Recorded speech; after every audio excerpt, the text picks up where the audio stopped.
Hello mga kaipon, i-share ko lang po sa inyo itong bagong investment na ginagawa natin ngayon. Ito po yung pagbili ng mga US stocks, no? So yung mga kumpanya po na mga kilala natin, gaya po nila Google, no? Ni Nvidia, ni Tesla. So maaari kang bumili ng share, no? Pwede kang pumartner, no? Ika nga, pwede kang pumartner dun sa mga malalaking kumpanya sa US at makabahagi dun sa kumpanya nila. No, ito ang ginagamit kong platform, si Interactive Broker. So dito nakakabili ako ng mga kumpanya na mga gusto ko, no. Ngayon nag-i-start pa lang tayo. Actually, pwede kang bumili ng kahit magkano gusto mo no, kahit gaano kababa, no. So kung mapapansin niyo yung sa akin, bumili ako no around 50.49 USD, no. Yung Google ko, yung Nvidia ko 50.50. Nga pala si Nvidia, yan po yung gumagawa ng mga GPU ng mga computer, no? Yung mga pang-performance ng computer. Yan po sila Nvidia, no? So, pag tumataya ka dyan, more likely parang nag invest ka rin sa AI.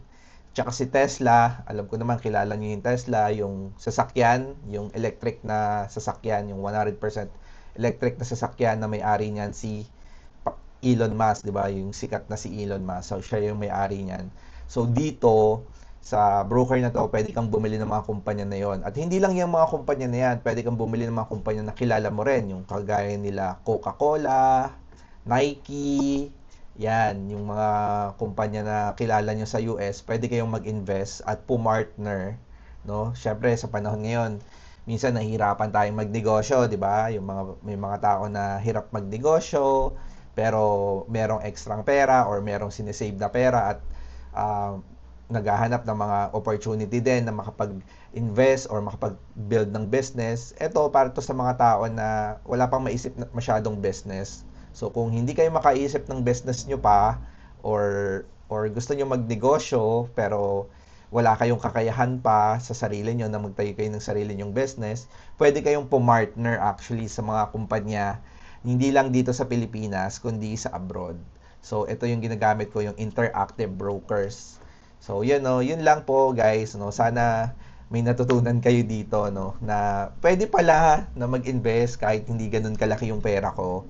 Uh, kung ano lang yung pera nyo buwan-buwan, pwede kayong maglagay-lagay lang no. Hindi naman kayo masyadong pinipersa kung kunyari, eto nga, magkano lang investment natin no. Naglagay lang ako dito ng mga halagang 10,000 pesos no sa tatlo na yon, sa tatlo na ano sa tatlo na kumpanya. So pwede ka mag-invest kung may monthly ka na gusto mo mag-invest ng 5,000, pwede no. Pwede ka mag-build ng sarili mong portfolio. So yun lang po no. Sana mag-subscribe kayo at kung may matutunan man kayo or kung ayaw nyo naman mag-subscribe, hit the like button na lang po para at least medyo may suggest yung video natin no. Yun lang po guys no. Salamat and thank you for visiting my channel.